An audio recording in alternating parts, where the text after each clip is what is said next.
చల్లదనం ఇంకేది లేదు.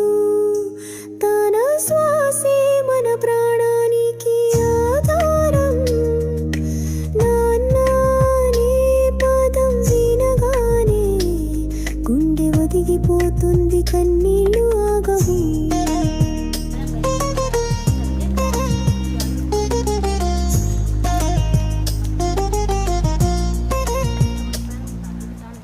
వృద్ధాప్యంలో నాన్న ఒంటరిగా ఉన్నప్పుడు మన ప్రెజెన్స్ ఆ దేవుడికి పూజ.